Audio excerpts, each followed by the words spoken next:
When I joined my job a little bit ago this past winter, there were very few things that I wanted out of the place. I was hoping to get a rotating schedule. I was working in the middle of the workday, and I had no life. And I thought, if they just rotated the schedule, then I could have one good day off a week, right?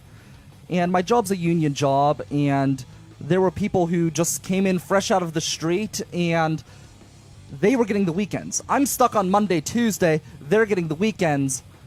And I'm like, what the hell? Why are they getting the weekend? So I went to the union, and as a newer employee, you go through this probationary period where you're considered a supplemental employee, and it can last years. And I was told, because I'm this supplemental employee, there's nothing they could do for me. So then I asked about some other small issue, and I got the same line of bull. And it just seemed like anything that I asked, no matter how small it was, the union said, oh, our hands are tied. There's nothing we can do. And I kind of thought, what the hell am I paying to be in the union for anyways? What am I getting out of it? It seemed like I was getting nothing out of the deal, a raw end of the deal. I was paying into it. I wasn't getting anything out of it. And it was very, very frustrating. I wonder if James Harrison or Le'Veon Bell or Bryant, I wonder if they have experienced the same kind of thinking, the same thoughts. Biggest difference is I'm making around $30,000 a year. They're making millions. I'm Brian Crawford. You are listening to the River's Edge Radio Network. I am Pittsburgh's moral compass, your voice of reason among three rivers of chaos. You can hit us up at 412-407-2744. That's 412-407-2PGH. Or you can hit me up on Twitter at RiverTalkPGH. We're going to jump right into this Steelers situation. We talked about it last week with Sammy Toronto of Football in High Heels. Well, today we have Tim Benz of DKOnPittsburghSports.com. We have Tim over the phone right now. Tim, how are you? Pretty good. 30,000 a year versus what? 30,000 a practice for those guys. Basically, is that how it works? Is that the comp you're trying to draw there? Yeah, I think so. We're trying to. I understand the union grievances. I just feel like it might be a little bit of a different scenario. A little bit more money at play. It is. It is, and I think it's different between the two guys, too. I don't really blame the union at all for Bell's situation, aside from what they did or did not get in the last CBA. The lack of starch shown by the union, to me, is rendered moot when Le'Veon Bell gets pinched for an offense, and then in this collectively bargaining agreement where he has, 3 more chances to not get suspended, or I guess 3 in his case, because he was basically put in the accelerator right away because there was a driving part of his offense. But when he's got multiple chances after that, and he flat out admits in that now deleted Instagram post that he smoked in December after getting initially arrested in August, that's on him. That's not on the union. As far as the union, what they did or didn't do, can or can't do for Harrison versus Goodell, that's a little bit more of a debate. But again, I just think that goes back to what happened to bargaining table back in 2011. I agree, and I look at what they're doing here, and the players are upset. Obviously, they have a pretty bad CBA, if you think about it, but it was voted on, and I can understand, Steelers players having grievances with the CBA, being that the Steelers didn't go along with it, but it is a CBA. It's a collectively bargained agreement. That agreement is signed, and you have to stick to that agreement until a new agreement is made up.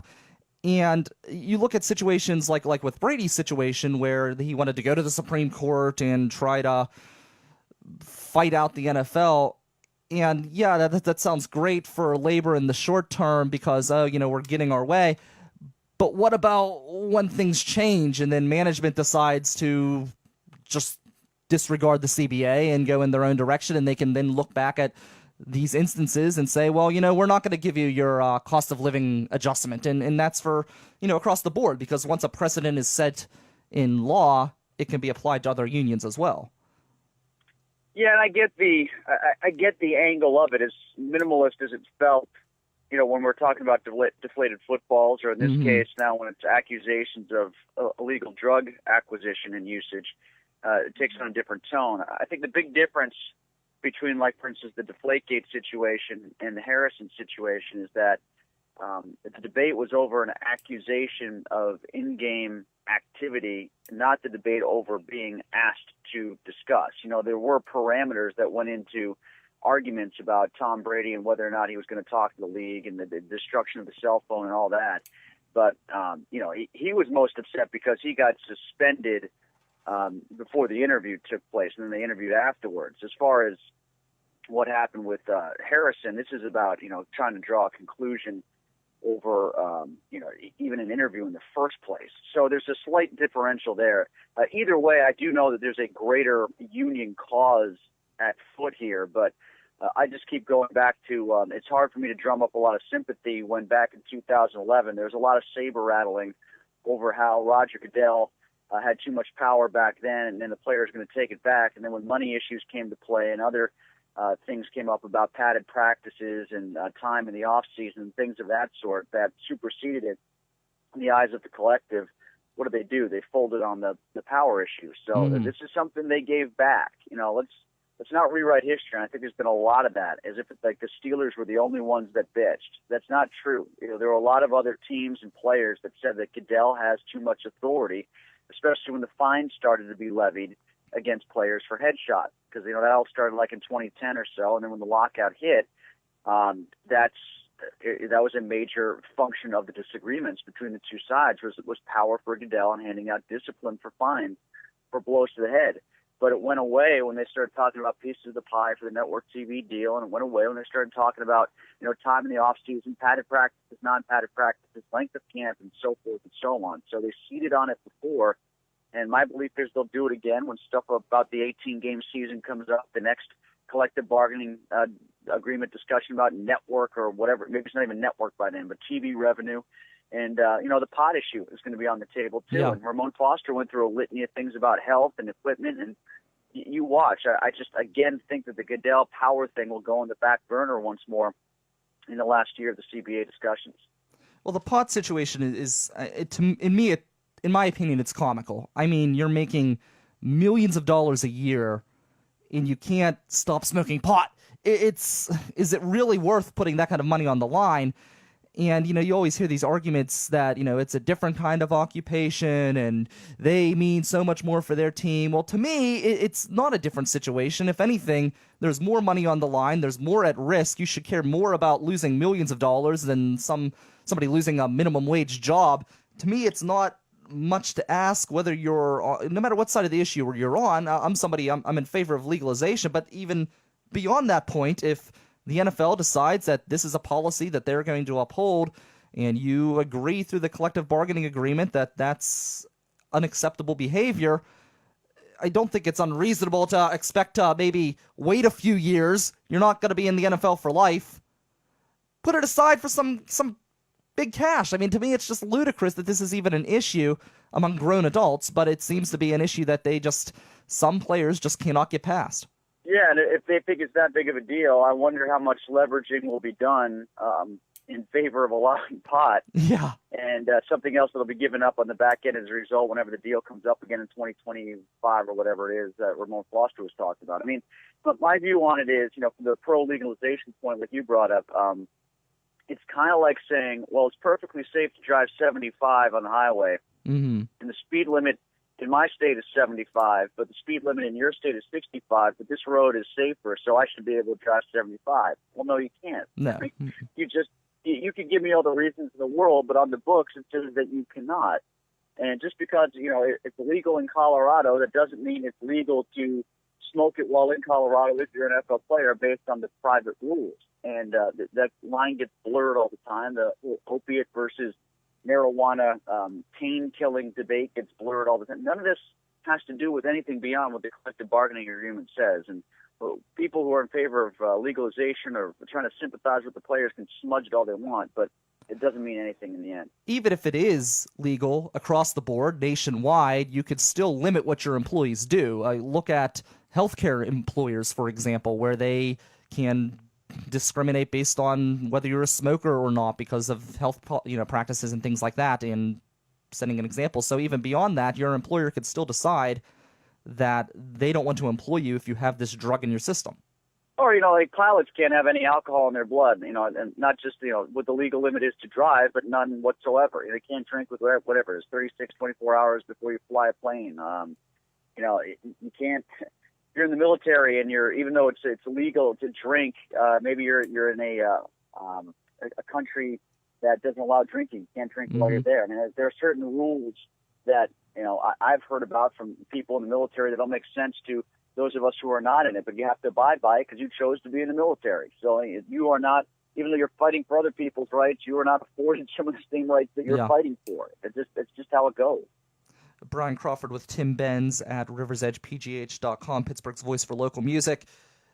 I look at Harrison standing up against the league, and I understand that he is being often singled out by Roger Goodell, and there is a history between the two, but any union I've ever been a part of, even if it is a union where you have someone protecting you, the rule has always been that you comply with management and then you file a grievance and then you go from there. But you still have to do what they tell you. I mean, it's not like a situation where you're at free reign to do whatever you want because you have a union that's going to back you up. It's you comply with management because you're the employee, they're the boss, and after the fact, that's when you can apply for a grievance. You can get money back. There's different things you can go about. I don't know. This situation just seems ridiculous to me. It's a unique situation because, in a lot of cases, even something like ours, for instance, I had one union grievance that I remember that never quite got all the way to the paperwork being filed. It got straightened out before then. But, if they took shows away from me, I can still recoup my money. Yeah, I missed the shows, but oh well. These are games that can't be gotten back. So, yeah, I mean, I hear what you're saying about you got to comply, even though you can file a grievance, but you have to comply in the meanwhile. If he complies in the meanwhile and that results in him being suspended, you can't get those games back. Sure. Next year is going to be, 38, so those are 4 games maybe he's never able to play again. So because of that, I do think it makes it a little bit of a different situation. And we all try in every one of these deals that comes up with something that happens in terms of malfeasance of a player to try to relate it to our own menial lives and different specific fields of work, and it just can't be done. It's a unique situation. It is a unique situation, and it's unique because you are with these people all of the time. You're part of a team. You're practicing.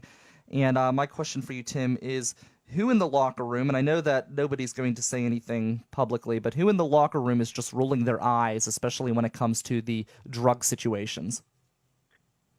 I don't think anybody's rolling their eyes at Harrison. As far as Bell goes, there's been more support this week than I think there should have been from the players. Everybody you talk to is still speaking in vagaries because they feel like they don't want to violate any potential agreement that has been made between Bell and the league, and I don't think they want to fan the flames. I think at this point they're willing to accept the 3-game suspension and then just move on. But I was talking to Roethlisberger when I was talking to Foster.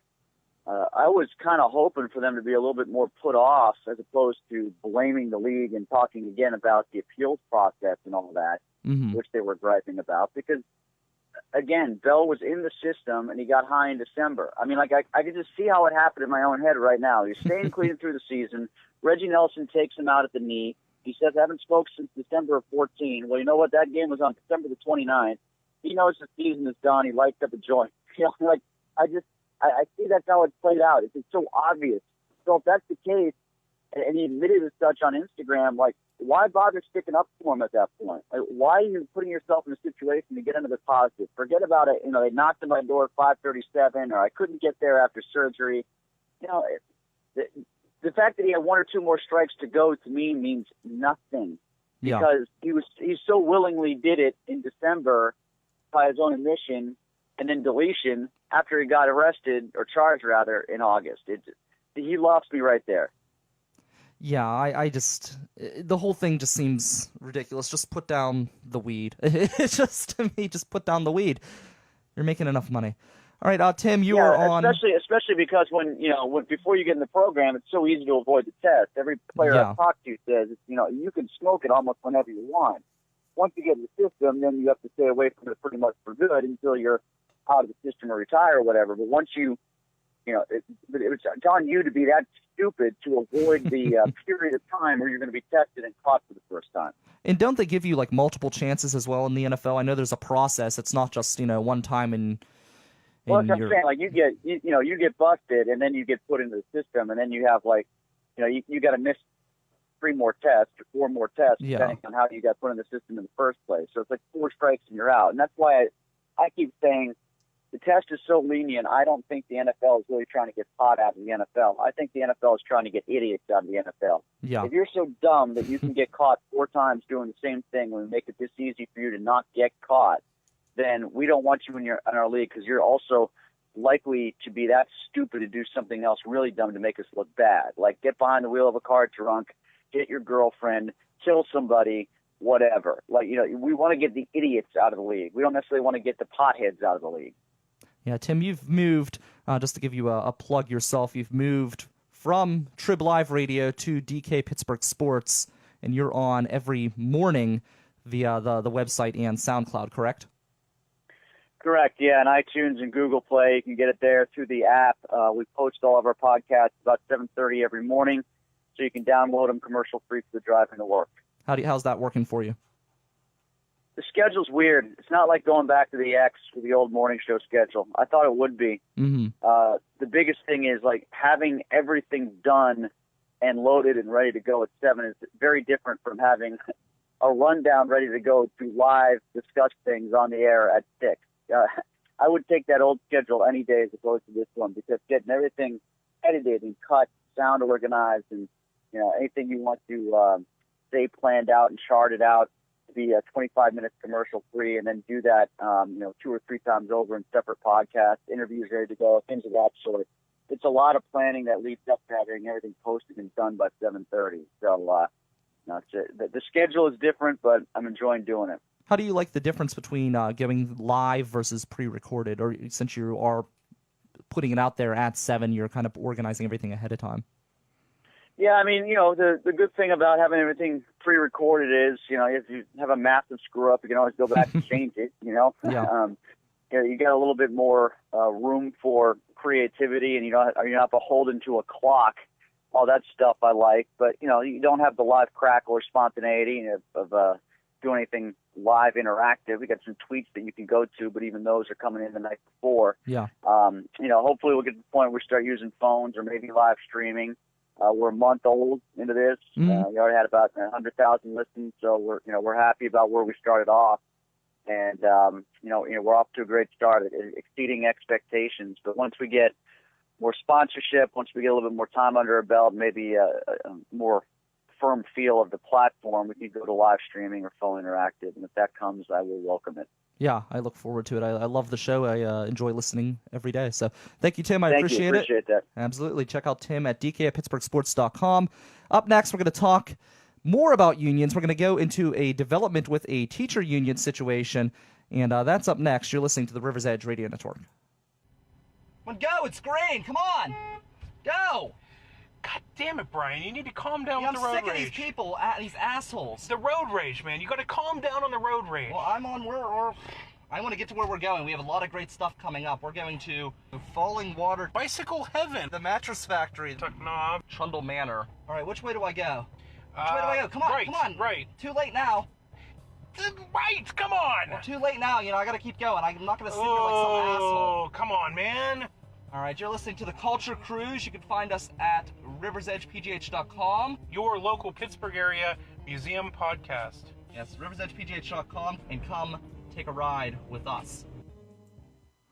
All right, so the teachers union won a big battle in a recent labor dispute out in California, and this could be widespread if it continues, if this sets some sort of precedent, if it goes into a more of a national court. But the California Supreme Court decided on Monday to let the state teachers' tenure law stand. A court decided 4-3 not to review a lower court ruling that upheld tenure and other job protections for teachers.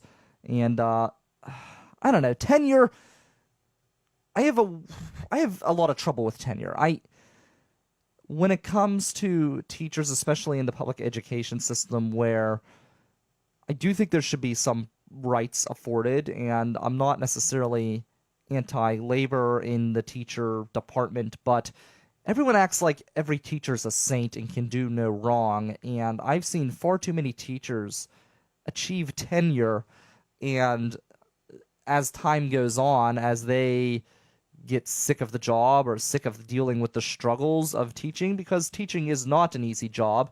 I'm not going to pretend that it is, but it is a job that it's pretty important.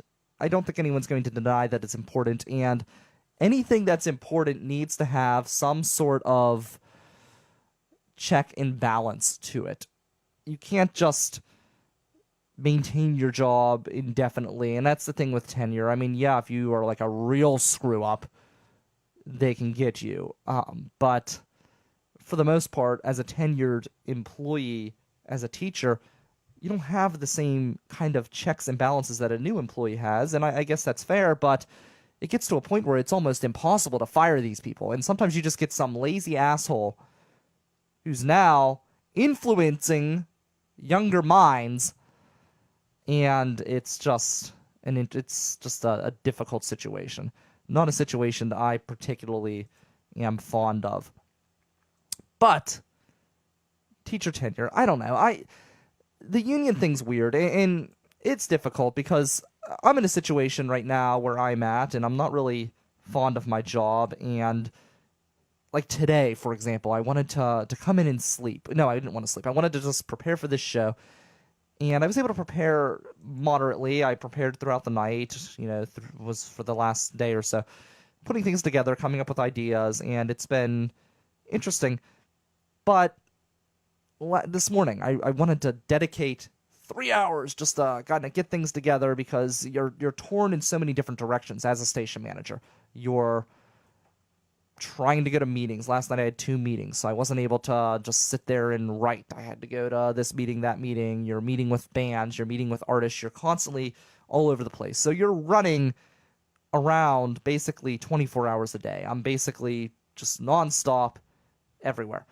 So it gets to a situation like this morning where you're just so tired. You're just worn out. You're dragging, and you're at the point where you're not even going to be able to speak fluently because you're just so freaking tired. And that happened to me this morning, so I took a nap, and then I'm racing to get in here and get everything together, and it's aggravating. So you end up resenting your job. You end up resenting what you're doing. Not here, but the job outside of this place that pays the bills to keep the lights on, because you're not actually here doing the craft that you love to the full capacity that you are able to do, that you have the talent and you have the know-how to do, because you're just torn into too many different directions. So you end up resenting your place. And they switched my schedule. If you remember, this past Monday, I wasn't able to have a show because they changed my schedule at random, and it's been the same for 2 months. I've had Monday, Tuesday off. It's wonderful for me. I get to go to the Acoustic Cafe. I get to go to Hambones, open mic. I get to do all of these great things. Well, they moved me to Saturday, Sunday, and most people would be jumping up for joy because they have a weekend off where I work, where it's very rare to get that weekend off. But in my case, I'm a little disgruntled. And I go in, and immediately my mind goes to rage. I'm like, what the hell are they doing? They're changing my days off. I've had it the same for every time I've worked for the last 2 months. And, of course, I didn't check the schedule because I assumed I'd have the same day off. I go in, I'm told to go home. Saturday is the beginning of our work week. So immediately I go into this rage. And when I talk to management, because I ended up just talking to management. I don't go through the union for everything. I go through them when I need to, but I try to just talk with management. And I talk to management, and here they're trying to do me a favor, giving me Saturdays off, but because you're so enraged and you have this anger towards your job, you just immediately jump to thinking that, this place sucks, they're screwing you over, and really they're trying to do you a favor. So it's weird how your vision can be clouded because of the lack of sleep and the aggravation of everything that goes on in day-to-day life. Do you experience anything like that? Do you have a job that you're just like you're just going through the motions, just trying to pay the bills and trying to get by because you have something else that you want to do in life? A lot of people where I work, they have nothing else outside of the place, and I feel like that would even be more frustrating because it is a job that consumes so much of your life, and the hours that you work make living life outside of the place challenging at times. Because you are always tired, you are always stretched. If you're working that mid-shift like I was working when I first started there, your entire day is consumed. The middle of your day all the way through the end, you get off at a time that everything's closed, even the bars are closing, and you have nowhere to go, and you have nothing to do. And it is aggravating, and it does eat at you because you see your friends going out, and you see people you know asking you to take part in enjoying life, and here you're just stuck punching the time clock, doing the same menial job over and over and over again, and that resentment continues to build, and it continues to build, especially when it's a job that you don't know how much of a difference you're really making for society and the world. So I don't know, what is the answer? Maybe you can help me out. 412-4072-PGH. And don't call in and say, well, at least you have a job. Because the only people who say at least you have a job are either A, people who have a great job, who could easily say, well, at least you have a job, or people in column B who don't have a passion and they don't have anywhere that they're going in life, and they're just happy to have any kind of job that they can have. So it's easy to be satisfied working a job that doesn't meet your intrinsic value system, a job that is going to motivate you intrinsically, internally, when you don't have that passion or that drive to succeed further in life. Because I feel, in my opinion, it's better to be miserable in a job. It's better to be miserable in a job that you don't like than pretend that you're happy just to get by. Because if you just pretend to be happy and you convince yourself that you're happy, then you're never going to move anywhere else. You're going to stay in that job, and you're going to keep clocking in, punching that time card, and nothing is going to change in your life. So in my opinion, it's better to be miserable. It's better to be unhappy. It's better to be a grouch. It's better to be sour.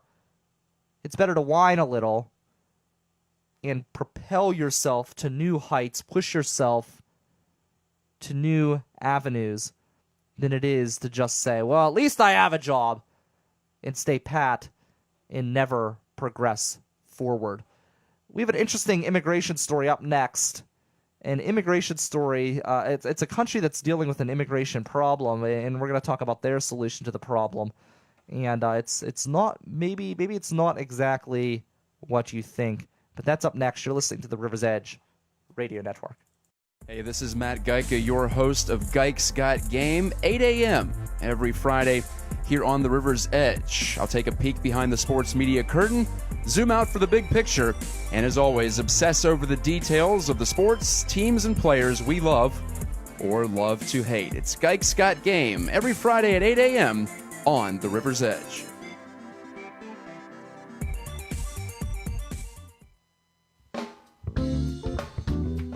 Hi, I'm Tom, and I know money.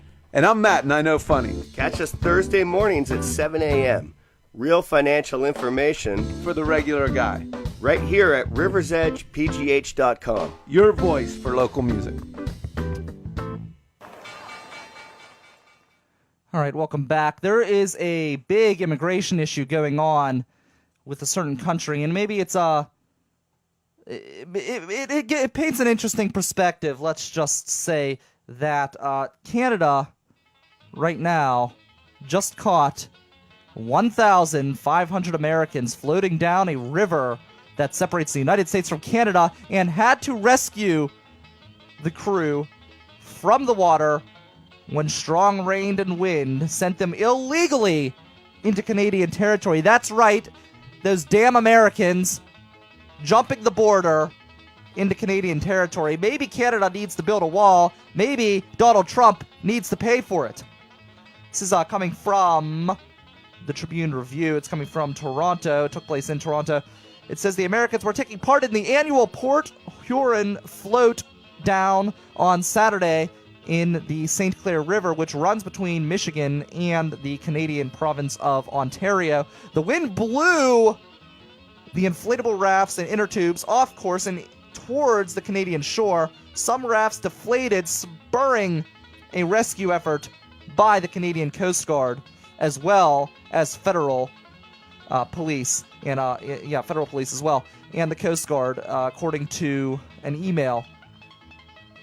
Most floaters had to be rescued from the water, with many towed to shore, according to the Coast Guard. So then they were arrested by Mounties, I'm sure. Those damn illegal immigrants.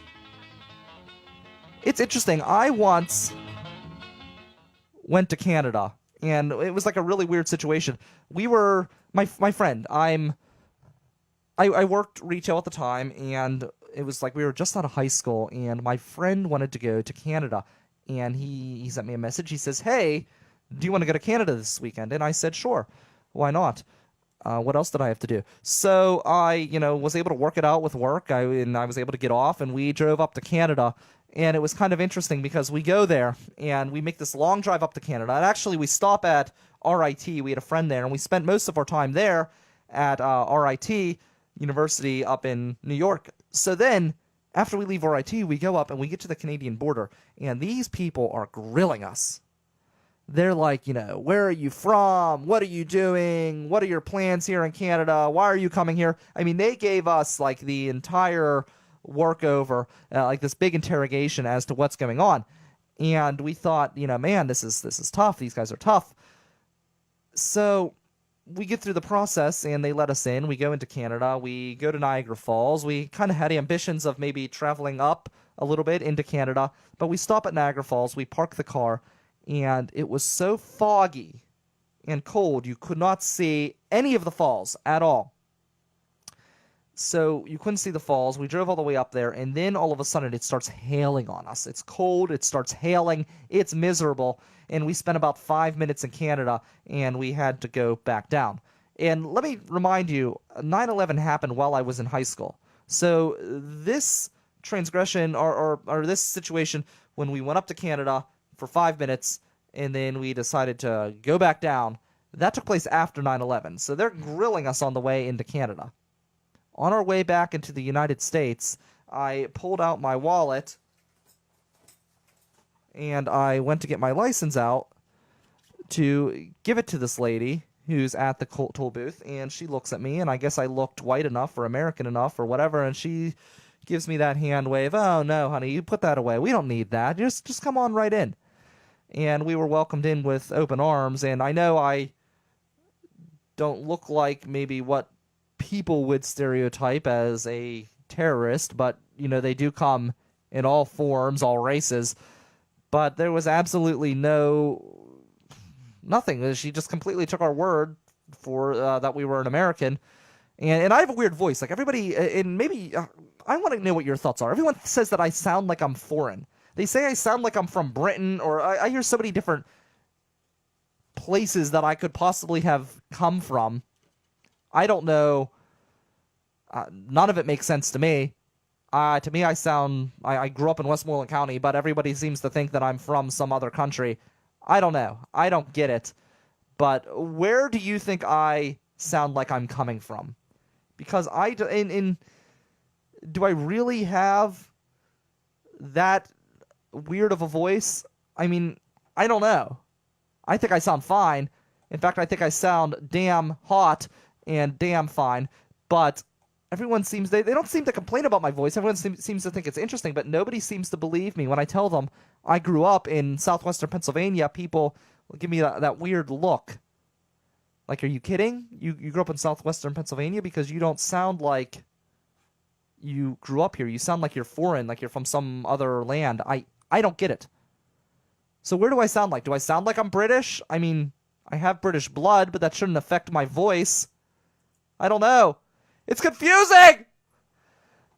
Just, when you see me, don't tell me that I sound like I'm a Brit or I sound like something else, because I'm telling you, I grew up here. My entire life has been spent With the exception of a random trip here or there, my entire life has been spent in southwestern Pennsylvania. I'm so freaking sheltered that I haven't made it west of Ohio.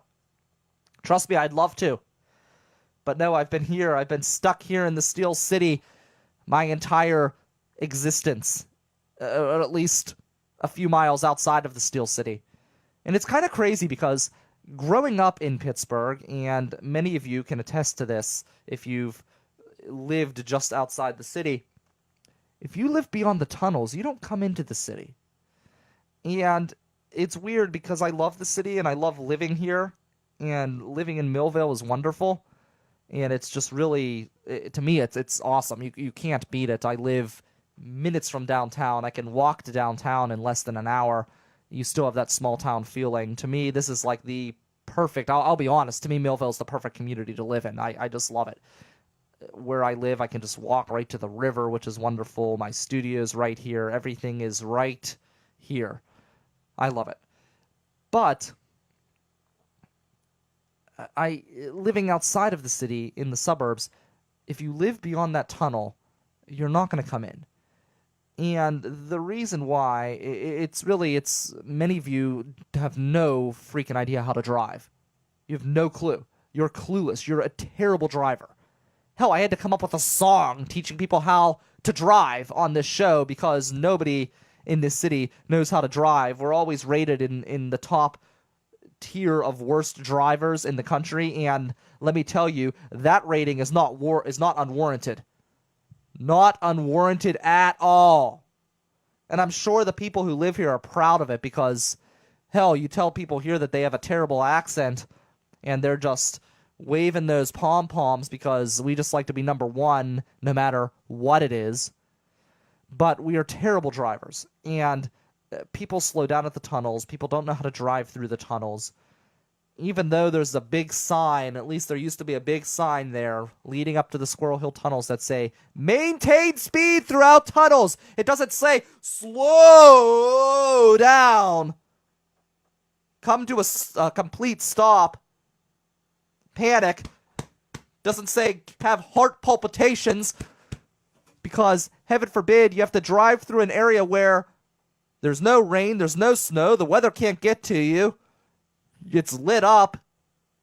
In fact, it's much better driving conditions than any of the other roads that you drive down in southwestern Pennsylvania, but let's have a freaking heart attack because it's something different. So anyways, it can take literally, depending on the time of day, anywhere from a half an hour to get to downtown Pittsburgh from where I grew up in the small borough of North Irwin, or it could take close to 2 hours.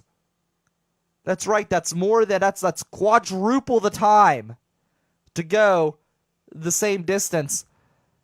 And sometimes even like at non-peak rush hour times, even in the middle of the night, if there's a game or somebody has one of those heart palpitations, then it could still take an hour to get there at random. Nothing's worse than the Parkway West, though, where it just randomly stops for no reason in any direction. It'll be like the middle of the afternoon and traffic's backing up outside of Robinson going into like where the Walmart is and everything else there. It'll just back up. And those poor people from Weirton, taking that Weirton exit, have you ever driven past that? Thank God I don't live out that way. They literally just pull off to the side of the road. Literally pull off into the shoulder and wait and create their own lane, their own magic lane to try to escape. And nobody wants to do anything. There was actually this big conference that they just had in Pittsburgh, and people were pushing for more rail from Pittsburgh to Harrisburg. Why don't we push for more rail here? Why don't we push for more alternatives here in the city? To me, it's just inexcusable that it takes me, it could take me a half an hour to get downtown from Millvale. It doesn't take me a half an hour to ride the bike downtown. It barely takes me an hour to walk downtown, but it takes forever to take a bus downtown because the options are just so limited. Really, to me, there shouldn't even be any buses downtown. Imagine this. Imagine a world where all you had to do and we would still have bus riders. We're not taking people's jobs, but imagine a world where you could take a bus from your house to a train station and ride that train into town. And then you would have no buses downtown, because right now there are enough T-stops downtown to accommodate getting rid of buses downtown. And no, you don't need 4 stops on 6th Avenue downtown. The city's not that big. People treat it like a neighborhood. You ever walk downtown during the workday? Do you work downtown? If you don't work downtown, you have no clue what I'm talking about. But people treat Pittsburgh, downtown Pittsburgh, a major city in the region, as if it's just the local neighborhood. As if it's just little North Irwin that doesn't even have a convenience store or a church because it's so small. And people, like growing up as a kid, we would just walk down the middle of the street. Screw the sidewalks. We would just literally walk down the middle of the street. And Pittsburgh, people they just wander into the middle of the street. They have no idea what's going on. They act like it's just some local, small-time town and not some major city. So you've got that going. You've got the buses going everywhere. But imagine if you move the buses out and people just use the T to get downtown. That would be wonderful. But you have to be able to access the T from somewhere other than just the South Hills to make that work. To me, you should be able to take the T up to Wexford, out to McKeesport, through Coriopolis. The T should not just be for the South Hills. It should not just be going to the South Hills. I just don't understand it. And it's weird because, we've talked about this on the show before, the people of Beachview, they can't even access the T. No access to the T. And the T runs right through their town. In fact, they have to stop for the T so the T can get through. Not Beachview, Allentown, sorry. Messing up my southern, on top of the hill communities. No, it's Allentown that has, no access to the T. Oh! Exciting news! We are getting a new computer. We are getting a new computer at the station. I am just tickled to death. And I've been assured by Tom Benoit, producer extraordinaire here at riversedgepgh.com and our technology guru, that this thing is going to be a beast. So you won't have to deal with me bitching about the computer anymore. I don't know if that will hinder my entertaining commentary here on the River's Edge, but I know maybe these circles under my eyes won't be so deep because it won't take 4 hours to render a video. So I just can't wait. September 2nd, we're going to be sponsoring the James Street Ballroom Grand Reopening, so come out to that. That's going to be at the James Street Gastropub and Speakeasy on the 3rd floor.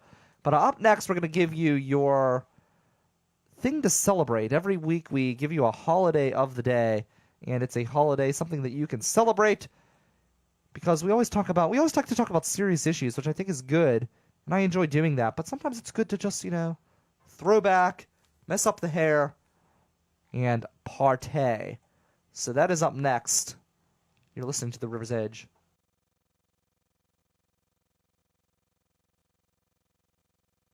Alright, so I made a stupid mistake today. Actually, Amanda is calling right now. Let's see. I completely forgot about her. Like I said, I was completely just sleeping. Let's see. I'm going to message her right now. She's messaging me. Did you get the show this morning? Jeez. Completely forgot to call you. I was running on no sleep. Call in now if you'd like. And I sent the show out. I'll let her know. See if she gets back. It's hard when you don't have a producer. You're just kind of wearing multiple hats. It's kind of like if you're a musician out there and you're listening, it's kind of like running sound on your own show. So you've got to run back and forth in the middle of your set. If something doesn't sound right, you got to throw down your instrument and run out to the front of the stage, or back to the soundboard, edit it, then come back on stage, pick up the instrument again, whatever your instrument may be, and continue performing. So that's what it's like when you are running your own show. Let's see what Amanda says. She's typing to me. Type. I know there's a few interesting things coming up. You've got Lights Out Pittsburgh Improv on, that's tomorrow at 8 p.m. There's going to be some interesting comedians there. There is, let's see. We've got Shannon Norman, Alex Homiak, Will Ness, Jess Irvin, 4-man roast tournament. Let's see. All right, she is headed back to work. Okay. All right. So, anyways, you've got that. You've got Showcase at Smalls. That's going to be Friday at 9 p.m. That's Joanna Lowe, and she's going to be with Working Breed. You can hear Working Breed at the September 2nd James Street Ballroom grand reopening. And they're also having a reopening, another reopening. They're having a whole series of events. And that's going to at James Street, and one of them is going to be the George Hyde III and his quintet. George Hyde III is a member of Elevations. They've been on this show a few times before. If you have had a chance, the privilege to listen to those guys, George will be performing with his quintet. And that's going to be Friday at 9 as well. So you have a couple options on Friday. Tomorrow you have an option at the Improv. Other good stuff, I'm sure, throughout the city. Those are just a few things I have on me as we speak. Let's get into the holiday of the day.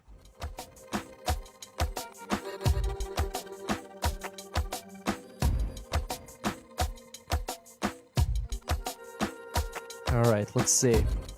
Today is August 28th, and today is Race Your Mouse Day. So if you have a mouse at home, or if you don't have a mouse, I guess you can use one of these fancy computer mouses. Look, we've got like the computer mouse from the 1990s or something. I don't know. We have a mouse trackpad too. Did you ever use one of these if you're an Apple fan?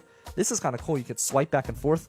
But if these two were to race, who would win? I imagine the black old school 90s mouse, despite being old, outdated, and maybe a little old-fashioned. You can even see like the paint is wearing off. It's so old if you're watching on video. I think this would actually outbeat the trackpad, and the reason why I'm saying that is you could actually pull the cord on the actual mouse, so I think it could outdo the mouse pad. What kind of mouse do you would you? What kind of holiday is this? Who in the frick comes up with National or International Race Your Mouse Day?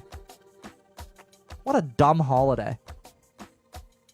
Come up with a better holiday and tweet me at RiverTalkPGH, and next year we'll celebrate that instead, because Race Your Mouse Day, I'm sorry, that's just stupid. They have a funny picture of a mouse with its tail plugged into a computer on this website I use called holidayinsights.com. So that's where I get a lot of my holiday of the day material. Ugh, I'm starving. I literally woke up and ran into the studio. That's like a trend of mine anymore. Not a trend I'm particularly fond of. But that's it for me. Don't forget, tomorrow, Funny Money, 7 a.m., Awesome Cast at 8 a.m., right here at riversedgepgh.com. You will catch you on Friday. I'm back Friday. No Saturday this week. And then, again, Funny Money, Awesome Cast tomorrow. Good stuff. Don't forget to tune in after today's show for Pittsburgh's best local music right here at riversedgepgh.com. Streaming 24 hours a day here at riversedgepgh.com and on TuneIn Radio. That's it for me. I am out. Peace.